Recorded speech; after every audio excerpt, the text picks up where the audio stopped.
నన్ను బలపరచు క్రీస్తు యందు నేను సమస్తము చేయగలను. దేవుడు మన పక్షమునుండగా మనకి విరోధి ఎవడు? ఆమేన్, ఆమేన్. ఒకసారి నిర్గమాకాండము ఇందాక వినిపించి అన్నారు కదా, ఒకసారి చూడండి. నిర్గమాకాండము 6వ అధ్యాయం 7 నుండి 10 వచనాలు చదువుకుందాం. నిర్గమకాండము 6వ అధ్యాయము 7వ వచనం నుంచి చదువుకుందాం. మిమ్మును నాకు ప్రజలుగా చేర్చుకుని మీకు దేవుడనై యుందును. అప్పుడు ఐగుప్తీయుల బరువు క్రింద నుండి మిమ్మల్ని వెలుపలికి రప్పించిన మీ దేవుడనైన యెహోవాను నేనే అని మీరు తెలుసుకుందురు. నేను అబ్రహాము, ఇస్సాకు, యాకోబులకు ఇచ్చేదనని చెయ్యి ఎత్తి ప్రమాణం చేసిన దేశంలోనికి మిమ్మల్ని రప్పించి దానిని మీకు స్వాస్యంగా ఇచ్చేదను. నేను యెహోవానని చెప్పుమనగా మోషే ఇజ్రాయేలుతో అలాగూ చెప్పెను. అయితే వారు మనోవ్యాకులమును బట్టి కఠిన దాస్యత్వమును బట్టి మోషే మాట వినరైరి. మరియు యెహోవా మోషేతో, నీవు లోపలికి వెళ్లి ఐగుప్తు రాజైన ఫరోతో ఇజ్రాయేలీలను తన దేశంలో నుండి వెలుపలకు పోనీయవలనని అతనితో చెప్పుమనెను. హల్లెలూయా. మనం ఈ రోజు ఇక్కడ కొన్ని విషయాల గురించి ప్రార్థన చేసుకుందాం. అదేంటి అంటే, చూడండి, రప్పించిన తర్వాత, మిమ్మల్ని విడుదల చేసిన తర్వాత దేవునికి ఉన్న గొప్ప ప్రణాళిక ఏమిటి అంటే 7వ వచనం, మిమ్మును నాకు ప్రజలుగా చేర్చుకొని నీకు దేవుణ్ణై ఉందును. ఇది ఆయన గొప్ప ప్రణాళిక. అంటున్న విషయం ఏంటంటే, ఇది కొద్ది కాలం వరకు ఉన్న మాట కాదు అని. అంటే మనం దాస్యత్వం నుంచి విడుదల పొందిన తర్వాత మిగిలిన 60-70 సంవత్సరాలు అనుకోండి, ఒక 25 సంవత్సరాలు అప్పుడు విడుదల పొందాం అనుకోండి. మన లెక్క ప్రకారం నిండు 100 ఏళ్ళు వేసుకుంటే కూడా మిగిలిన 75 సంవత్సరాలకు ఉన్న వాగ్దానం కాదు ఇది. ఇది యుగ యుగాలకు ఉన్న వాగ్దానం. మిమ్మును నాకు ప్రజలుగా చేర్చుకుని నీకు దేవుడినై ఉంటాను అని చెప్తున్నమాట జస్ట్ భూమి మీద మాత్రం నెరవేర్చుచున్న మాట కాదు, ఇక మిగిలిన జీవితానికి అర్థం నిత్యత్వంలో కూడా ఈ వాగ్దానం కంటిన్యూ అవుతుంది. ఎప్పుడు ఆయన మనల్ని ప్రజలుగా చేర్చుకున్నారు, ఆయన మనకి దేవుడై ఉండడానికి రెడీగా ఉన్నారు, అది మనం యాక్సెప్ట్ చేసి సైన్ ఇన్ అయితే, మనం అందులో నిలిచి ఉంటే ఇది కంటిన్యూ అవుతుంది. ఈ కవనెంట్ కంటిన్యూ అవుతుంది. ఈ వాగ్దానం మన పట్ల నెరవేరుతుంది. మనకున్న ప్రాబ్లం ఏంటి అంటే, నేను మీకు దేవుడినై ఉంటాను అని చెప్పిన దేవుణ్ణి మనం దేవుడిగా చేసుకోవట్లేదు. మనకి ఇంకేదో ప్రథమ స్థానానికి వెళ్తున్నాయి. దేవుడు అంటే అర్థం ఏంటండి? అన్నిటికంటే ఇంకా ప్రాధాన్యత ఆయనకే ఇవ్వడం, ప్రథమమైన స్థానం ఆయనకే ఇవ్వడం, పెద్ద పీఠం అని చెప్పాలి. ఇక మన ప్రపంచం ఇంకేం ఉండకూడదు. ఎందుకు అంటే, ప్రభు ఒక దగ్గర వారి కడుపే వారి దేవుడు అని చెప్తున్నారు. దాని అర్థం ఏంటి? వారు ఏం చేసినా వారి కడుపు కోసమే. అర్థం, కోటి విద్యలు కూటి కొరకే అని ఎలా అయితే తెలుగులో సామెత ఉందో, అలా ఏ పని చేసినా తిండి గురించే ఆశ, తిండి గురించే.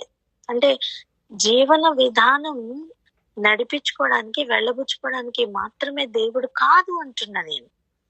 చూడండి, కొంతమందికి ఏమా ప్రార్థన చేసుకున్నాం, ఎందుకండి, ఏమొచ్చిందని, మా జీవితం ఏం మారిందని, డబ్బులు లేవు, ఇల్లు లేదు, పక్కింటి వాళ్ళకి ఇల్లు వచ్చింది మాకు రాలేదు, వాళ్ళకి పిల్లలు పుట్టారు మాకు పుట్టలేదు. ఇలా ఈ భూమి మీద ఉన్న థింగ్స్ కొరకు దేవుణ్ణి ఆపాదించుకొని అక్కడితో లైఫ్ ఆగిపోయినట్టుగా చేస్తున్న అనుభవం ఒకటి ఉంది చూసారా? దాని నుంచి ప్రథమంగా బయటికి రావాలి. ఎందుకంటే ఆయన మీకు దేవుడినై ఉంటాను అని చెప్తున్న మాట యుగ యుగాలకు సంబంధించిన మాట. సో ఆ వాగ్దానం రిసీవ్ చేసుకోవాలి అంటే మన మైండ్ సెట్ కూడా అంత ఎక్స్పాండ్ అవ్వాలి. ఈ నారో మైండెడ్ తో ఈ చిన్న జీవితం కొరకు, ఈ లోకంలో ఉన్న ఈ చిన్న శరీరం కొరకు, ఈ చిన్న లైఫ్ స్పాన్ కొరకు మనం ఆపాదించుకుంటే మనం ఫెయిల్ అయిపోతాం. ఇక్కడ చూడండి, ఇంకా చెప్తున్న మాట, అప్పుడు ఐగుప్తీల బరువు కింద నుండి మిమ్మల్ని వెలుపలికి రప్పించిన మీ దేవుడైన యెహోవాను నేనే అని మీరు తెలుసుకుందురు. మొదట నన్ను దేవుడిగా పెట్టుకున్నాక మీరు అది అంగీకరించిన తర్వాత, నేను మిమ్మల్ని ప్రజలుగా అంగీకరించానని మీకు అర్థమైన తర్వాత మీరేం తెలుసుకుంటారు? మిమ్మల్ని ఆ కాడి నుంచి, ఆ బరువు నుంచి వెలుపలికి రప్పించింది నేనే అని, దేవుడైన యెహోవాను నేనే అని మీరు తెలుసుకుంటారు. సో ఆయనకి ఏం కావాలి? ఆయన కావాలి అంటే దేవుడిగా ఉండొచ్చు కదా? కాదు, అది మనకు అర్థం అవ్వాలి.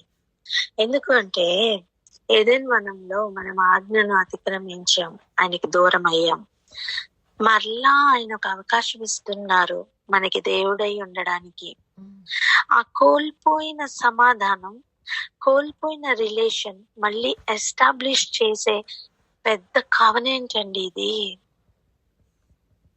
పెద్ద నిబంధన సంబంధించిన వాగ్దానం పూర్తిమైన నిబంధన ఇది. దీనిని నిర్లక్ష్యం చేయకూడదు మనం. సో దీన్ని ఎలా కాపాడుకోవాలి అని మనం ఆరాటపడాలి. చూడండి, పెద్ద గాలి తుఫాన్ వస్తున్నప్పుడు చీకట్లో చిన్న వెలుగు దొరికిందనుకోండి, ఆ వెలుగు, ఆ దీపాన్ని కాపాడుకోవాలా వద్దా? కాపాడుకోవాలి. అలా ఇక అంధకారం మాత్రమే మనల్ని ఆవరించి ఉన్న సమయం, ఆయన ఇచ్చిన ఆ వెలుగును మనం కాపాడుకోవాలి. ఆ వెలుగు మనలో ఏం చేస్తుందంటే, మన లోపల ఉన్న ప్రతి చీకటి ఏరియాలోకి అది ప్రవేశించి వెలుగుమయం చేస్తుందట. అందుకే ఆయనను కలిగి ఉండాలి. ఇప్పుడు ఆయన దేవుడుగా ఉన్నారు, సరే, మనం దేవుడుగా ఆయన అంగీకరించాలి. ఆ ప్రథమ స్థానం ఆయనకి ఇవ్వాలి. ఈ ఏరియాలో మనం జాగ్రత్త పడాలి.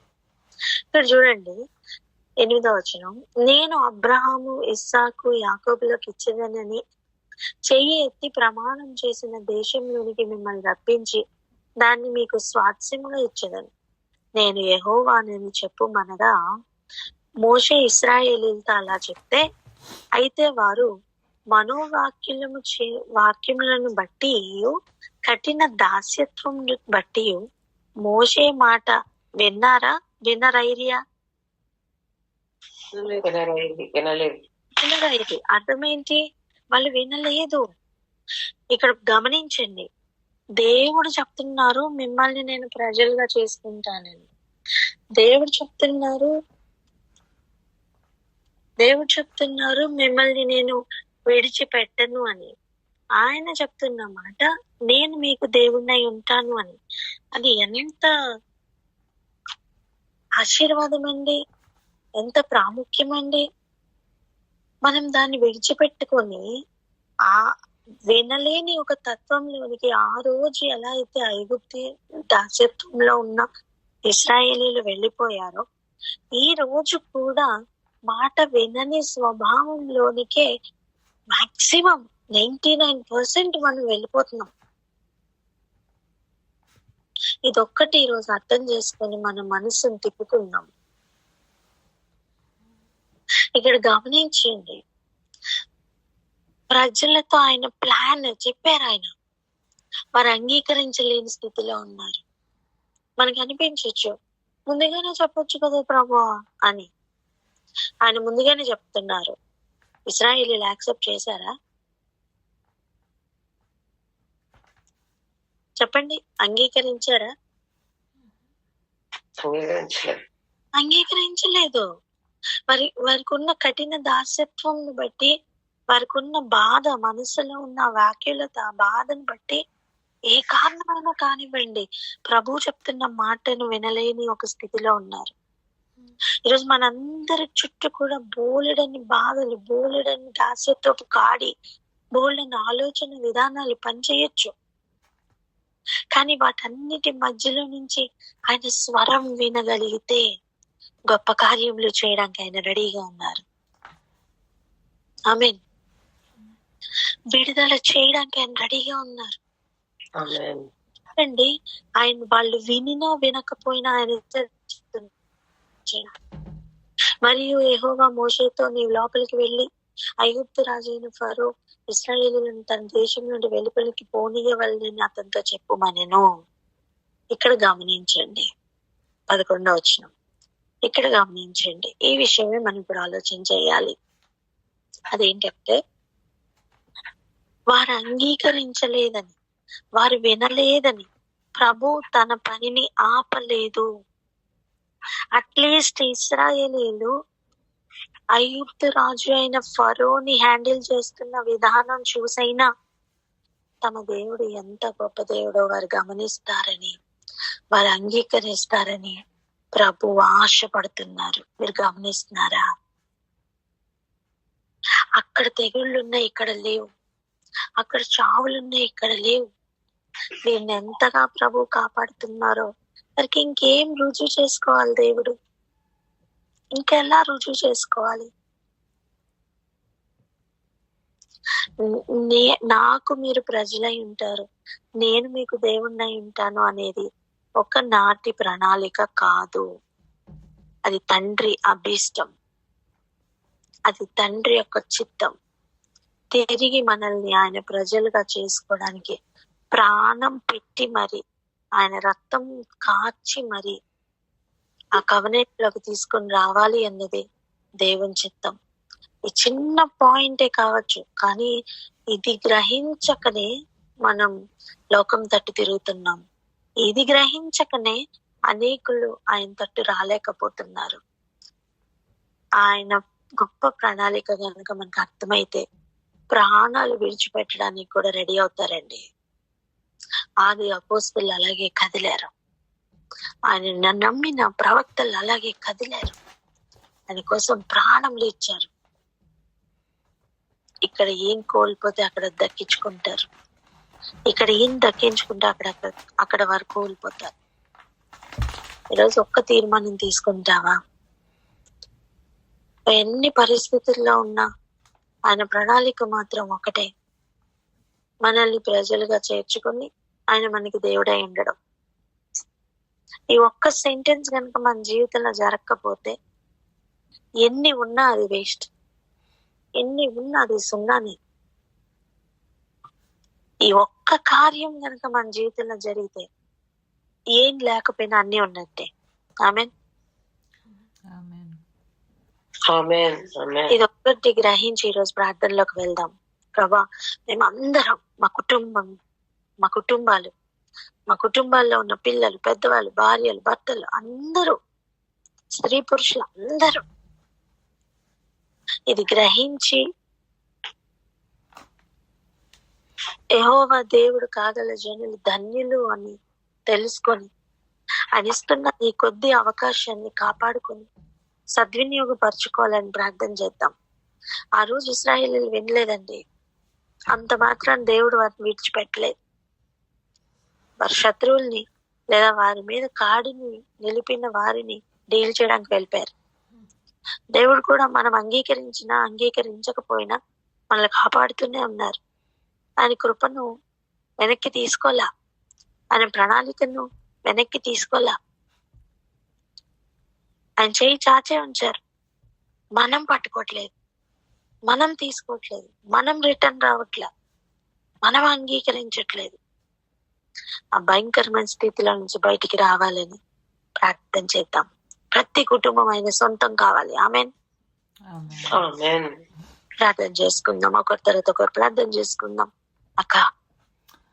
హల్లెలూయా. Thank you Jesus, thank you lord.